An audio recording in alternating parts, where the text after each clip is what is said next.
Bonjour et bienvenue dans le podcast de l'or dans les mains. Celui qui donne de la voix à ces faiseuses et ces faiseurs qui façonnent la matière et transmettent par le geste. Pour qu'ils et elles se racontent leur métier, leur outil et leur histoire. Avec le campus des métiers et des qualifications d'excellence, patrimoine, métiers d'art et tourisme du Centre Val-de-Loire, PatMat pour les intimes, on part vous faire découvrir les métiers auxquels vous pouvez être formés sur le territoire en partant à la rencontre de ceux qui transmettent par le geste. Vous me suivez ?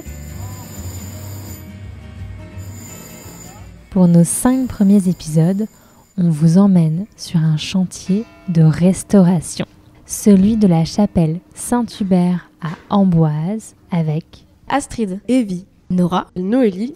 Nous sommes toutes les 4 étudiantes en communication à l'IUT de Tours et nous sommes passionnées par le patrimoine et ses métiers. En collaboration avec le campus PatMat, qui a pour but de transmettre les savoir-faire des métiers de l'artisanat, et avec de l'or dans les mains, nous vous embarquons sur le chantier de la chapelle Saint-Hubert pour vous faire rencontrer ces hommes et ces femmes qui travaillent au quotidien pour restaurer notre patrimoine. Le chantier de la chapelle Saint-Hubert est une restauration extraordinaire. Il faut imaginer cette chapelle qui abrite la tombe de Léonard de Vinci dans la cour de ce château royal qui surplombe la Loire et la ville. Un véritable bijou d'architecture gothique, en tuffeau, érigé entre 1491 et 1496. Pour la restaurer, ce sont des dizaines de savoir-faire qui sont mobilisés. On vous embarque pour découvrir ces métiers. Parmi les savoir-faire mobilisés, il y a celui du sculpteur de pierre, notamment pour reconstituer les éléments détruits de l'exceptionnelle frise sculptée de la chapelle. Depuis plusieurs mois, Yannick Cocher, sculpteur de pierre, restaure les ornements de la chapelle. Je pars à sa rencontre. Vous me suivez ? Bonjour Yannick. Bonjour. Je suis très contente d'être avec vous aujourd'hui sur le chantier de la chapelle Saint-Hubert qui dure depuis plus d'1 an et demi. Vous êtes sculpteur de pierre et est-ce que vous pouvez me raconter un petit peu quel a été votre rôle sur le chantier et quelles ont été les étapes affranchies jusqu'à aujourd'hui ?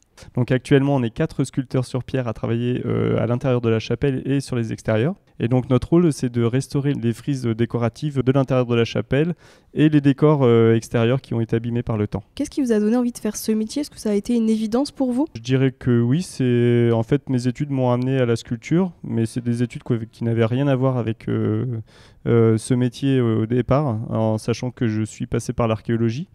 Et je m'orientais vers un métier d'archéologue et au final je suis sculpteur sur pierre, ce qui peut paraître pas forcément lié, mais en fait on retrouve beaucoup de coïncidences entre le métier d'archéologue et notre métier actuel de sculpteur sur pierre.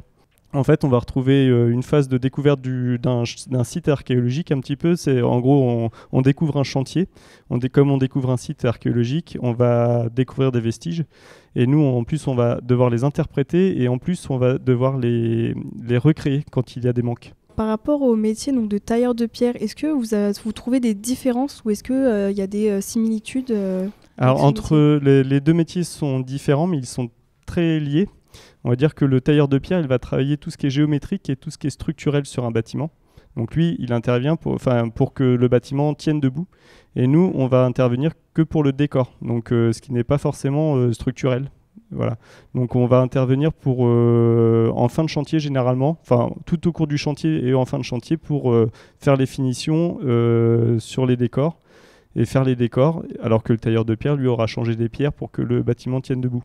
Et est-ce que, en fait, avant, on commence par tailleur de pierre et après, on se spécialise plutôt, on vient à faire plutôt sculpteur de pierre ou est-ce qu'on peut directement faire sculpteur de pierre ? Les parcours sont très variés parmi les collègues sculpteurs. On a des gens qui vont passer par la taille de pierre, ce qui est mon cas. Je suis même passé par la maçonnerie. Au tout départ, j'ai commencé par la maçonnerie, après la taille de pierre et après la sculpture. Mais on a beaucoup de collègues qui sont passés par les métiers du bois, ébénistes, menuisiers, et au fur et à mesure, ils ont pu rencontrer des sculpteurs sur bois, sur pierre, et puis on les retrouve sur les chantiers après. Voilà. Est-ce que vous pouvez nous dire un petit peu vos activités principales, donc de la restauration ou plutôt création ? Mon métier, c'est vraiment un métier d'artisanat d'art. d'art, donc je suis pas artiste. En gros, je ne crée pratiquement rien. On va créer qu'à partir de styles connus, donc on va recréer en copiant tout le temps le travail qui a été réalisé par les anciens sculpteurs. Voilà. Donc c'est un travail de copiste plus qu'un travail d'artiste. Quels outils vous utilisez pour tailler les pierres ? Alors les outils qu'on utilise sont pratiquement les mêmes qu'on utilise depuis que la sculpture existe. En gros, on a des gouges et des ciseaux avec des massettes, donc des outils à percussion. Et puis on utilise aussi des outils un peu plus modernes comme des disqueuses, des outils pneumatiques, et on voit arriver de plus en plus des robots qui peuvent faire notre travail à 100% pratiquement. Dans les métiers de la robotique, c'est pas forcément ce qui va m'intéresser parce que ce que j'aime, c'est créer à la main. C'est fabriqué à la main. Donc le robot vient complètement nous écarter du métier, on va dire. Mais par contre, il a son utilité dans certains domaines comme tout ce qui est œuvre muséale. C'est-à-dire recréer une pièce d'un musée qu'on ne peut pas toucher. Et le robot peut scanner et recréer une pièce sans l'abîmer, quoi. Donc il a sa place dans ce milieu-là pour moi, mais après dans les chantiers de monuments historiques comme sur celui-ci, il n'y a que le travail à la main qui peut reproduire en fait ces pièces. Et est-ce que vous avez un outil préféré L'outil préféré, on va dire que c'est la gouge et le ciseau. C'est pas trop bruyant et puis ça va à un rythme assez rapide. C'est plutôt tout le temps intéressant de travailler à la main. C'est ce que j'aime le plus. Ça fait pas trop de poussière et c'est pas bruyant, donc c'est l'outil adéquat, quoi. Et vous disiez tout à l'heure que c'est souvent vous devez vous approprier les différents styles, mais est-ce que des fois c'est compliqué ou est-ce que vous avez des difficultés à reproduire certains styles de l'époque ? Par exemple, dans la semaine, on peut aller sur 2 ou 3 chantiers avec des styles complètement différents, du roman, gothique, renaissance. Donc il faut savoir jongler entre les différents styles. Et en plus, sur chaque style, les sculpteurs qui sculptaient à leur époque étaient très très doués. Pour atteindre leur niveau de perfection, d'excellence, c'est très compliqué d'arriver à atteindre leur niveau de travail, quoi. Donc c'est une remise en question perpétuelle et puis il faut rester humble devant les pièces qu'on a à copier parce que parfois on n'arrive pas à atteindre le même degré d'excellence, mais on essaie d'y parvenir. Et quelles sont les différentes étapes lorsque vous restaurez les frises ? On commence par un reportage photographique, on fait des photos de tout notre travail. Donc ça nous permet d'avoir une archive pour tout le chantier. Après donc on va commencer à faire des dessins, des croquis, qu'on va soumettre à l'architecte. Dès qu'un dessin est validé, on peut commencer à travailler une pièce. Ici, il y a tellement de greffes en fait, de petits morceaux de pierre qui ont été rajoutés qu'on n'a pas fait des dessins pour chaque greffe. On a fait des croquis au départ. On lui a fait un modèle de pièces à coller et puis il nous l'a validé et à partir de là, il nous a fait confiance. Une fois que les dessins sont validés, on réalise les pièces et après, des restaurateurs spécialisés dans le collage vont coller les pièces de pierre sur les dés, sur les frises. Et est-ce que vous utilisez souvent les mêmes techniques qu'il y a 1 ou 2, 3 siècles ? À vrai dire, oui. Le côté compliqué, c'est qu'on a des pièces qui sont tenues dans la main. Donc, c'est vraiment des toutes petites pièces. À l'époque de la réalisation des dés, c'était des pièces monolithes. On veut dire, c'est des pièces qui étaient dans un seul bloc de pierre. Donc, en fait, il n'y avait pas besoin de tenir les pièces dans les mains. C'était peut-être le côté un peu plus facile. Là, maintenant, il faut tenir la pièce et l'outil dans les mains. Donc, en fait, ça demande un petit peu de dextérité, quoi. Faut éviter de se planter les ciseaux et les gouges dans les mains. C'est le seul côté un peu compliqué du travail. Mais après, c'est vraiment super intéressant parce que c'est des petites pièces qu'on va essayer de poser le mieux possible sur le vestige pour qu'on ne voit pas la différence entre notre travail et le travail des anciens, quoi. Qu'est-ce que vous préférez dans votre métier ? Ce que je préfère, c'est la relation que j'ai avec mes collègues. Ici, on est 4 sculpteurs, comme je le disais tout à l'heure. Et c'est vraiment sympa de se retrouver quand on peut se retrouver ici à 2, 3 ou 4 sculpteurs. C'est toujours très sympa de partager un peu nos expériences et puis d'essayer de trouver des solutions pour restaurer au mieux. Ce que je préfère, à vrai dire, c'est toutes les étapes de travail qu'on a ici. Il y a le dessin, il y a le relationnel aussi avec les autres entreprises. Il y a le relationnel avec l'architecte et puis le moment où on va d'échafauder et on va voir notre travail. Enfin, l'idée, c'est que justement, on ne voit pas notre travail à la fin. C'est que ça se dissimule au mieux dans l'ensemble du décor, dans la chapelle. Donc si on a réussi ça à la fin, c'est qu'on a réussi notre travail, quoi. Ouais, donc le travail d'équipe est super important. Ah ouais. Le travail d'équipe est important. Vu la quantité de travail dans la chapelle, on ne peut pas se permettre... tout seul, ça serait pas... c'est un coup à devenir fou, quoi. Donc non, il vaut mieux travailler à plusieurs. Et puis surtout, chacun a une expérience de travail différente. Donc il apporte des solutions différentes quand on a des choses à régler, en fait, des empiècements un peu compliqués, des choses comme ça, voilà. Et au niveau des maths et de la géométrie, est-ce que c'est quelque chose qui est très important ou est-ce que Alors c'est important, j'étais un mauvais élève en maths, j'ai un bac littéraire au départ parce que justement les mathématiques, j'en étais allergique. On va dire que la géométrie ça a toujours été quelque chose qui m'intéressait et puis au fur et à mesure à travers l'activité dans la taille de pierre, ça m'a vraiment intéressé parce que c'était de la géométrie appliquée à quelque chose de concret. On fabriquait des portes, on fabriquait des fenêtres, donc je savais à quoi correspondait mon trait de compas, tous les tracés qu'on faisait sur des plans. C'était quelque chose de palpable, de concret. Ce que je reprochais par exemple au collège, c'était de ne pas savoir à quoi utiliser mes mathématiques, quoi. Donc là au moins c'est concret et puis il y a une finalité, il y a une production, on produit quelque chose à la fin et c'est vraiment ça, c'est le côté intéressant.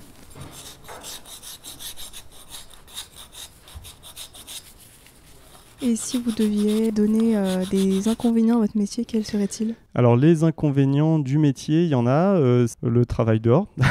Même si on voit le soleil se lever, on peut aussi se prendre des orages, le froid, voilà. Il y a des positions qui ne sont pas faciles à tenir toute la journée. Après, ce sont des inconvénients comme ce sont des avantages. Donc à vrai dire, il y a des inconvénients dans tous les métiers. Il y a aussi les délais à respecter, mais comme dans les autres métiers, je veux dire, on a les mêmes inconvénients que les autres métiers. Voilà, mais après, j'en vois pas tellement, à vrai dire. Voilà, moi, c'est un métier, on va dire, c'est un métier passion. Donc, c'est les métiers, on se jette un peu à corps perdu là-dedans. Donc, à un moment donné, il faut savoir s'arrêter plus qu'autre chose, quoi. Voilà, c'est ça.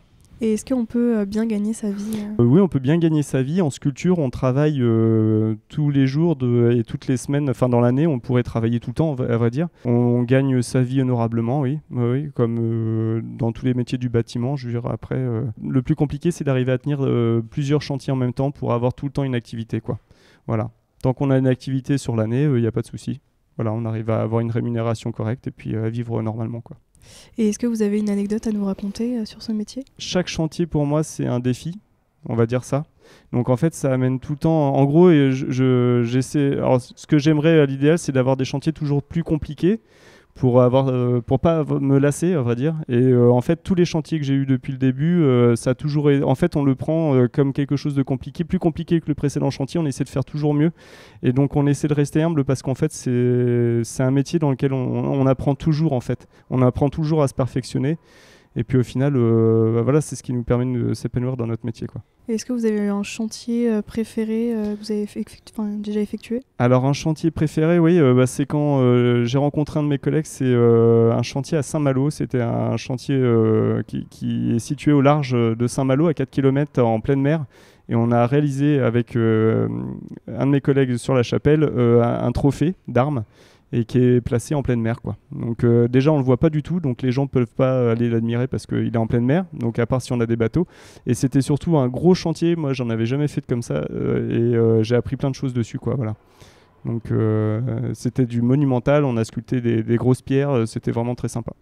Et surtout ça a été une collaboration avec 2 sculpteurs, donc c'est ce qui était vraiment sympa, c'est toujours en gros on s'épanouit dans le travail avec les collègues aussi, quoi, voilà. Et quel garçon de 15 ans vous étiez ? À 15 ans, je cherchais une voie, à vrai dire. Je ne savais pas du tout dans quoi aller. J'avais déterminé déjà ce que je voulais et ce que je ne voulais pas. En gros, je voulais travailler dehors, je voulais travailler de mes mains. Et ce métier de sculpteur, je voulais dessiner aussi. Donc, et je voulais fabriquer des choses. Donc au final, c'est un métier qui m'épanouit complètement parce qu'on a toutes ces facettes-là dans notre métier, quoi. Voilà. Donc à 15 ans, faut pas hésiter à faire, aller visiter des entreprises, même des ateliers. Je suis sûr que même les artisans peuvent être contents de voir arriver des jeunes pour leur poser des questions et savoir ce qu'ils font, même si c'est pas un métier dans lequel ils iront, ça permet de s'épanouir un petit peu, quoi. Donc mettons un élève de 15 ans, qu'est-ce que vous avez envie de lui dire qui ne connaît pas ce métier Alors à 15 ans, alors s'il ne connaît pas ce métier, c'est normal, à vrai dire, parce qu'on imagine... Enfin, on voit des bâtiments, des monuments historiques, on en voit toute notre vie, en fait, on les visite et on n'imagine pas que derrière, il y a toujours des gens qui restaurent ces bâtiments. Donc après, c'est éventuellement sur les chantiers, même d'aller voir les ouvriers qui sont sur un chantier, leur demander un petit peu ce qu'ils font, ça peut être toujours intéressant et puis ça permet de comprendre qu'il y a toujours des gens qui travaillent la pierre, par exemple, et il y a beaucoup de gens qui pensent que la pierre, on la travaille plus depuis des siècles, alors qu'on la travaille toujours. C'est un métier où il y a des débouchés. Donc il y a vraiment beaucoup de débouchés dans les métiers du bâtiment. Autant en menuiserie, charpente, maçonnerie, taille de pierre, il y a encore des débouchés, il y a encore des entreprises qui travaillent vraiment bien. Donc il y a de quoi s'épanouir et surtout on apprend à faire quelque chose de ses mains, ce qui est vraiment important. Merci beaucoup. Merci à vous. C'est déjà la fin de ce podcast. J'espère que cet échange avec Yannick vous aura donné des idées plein la tête. On vous donne rendez-vous dans le prochain épisode pour partir à la découverte d'un nouveau métier. De l'or dans les mains est une association qui a pour mission de sensibiliser la nouvelle génération aux métiers manuels. Nous concevons des outils pédagogiques comme ce podcast pour faire découvrir aux jeunes et aux moins jeunes ces métiers et nous intervenons dans les établissements scolaires avec les artisans du podcast pour susciter des vocations. Vous pouvez nous suivre sur les réseaux sociaux, vous abonner à notre newsletter et même adhérer à notre association. À bientôt!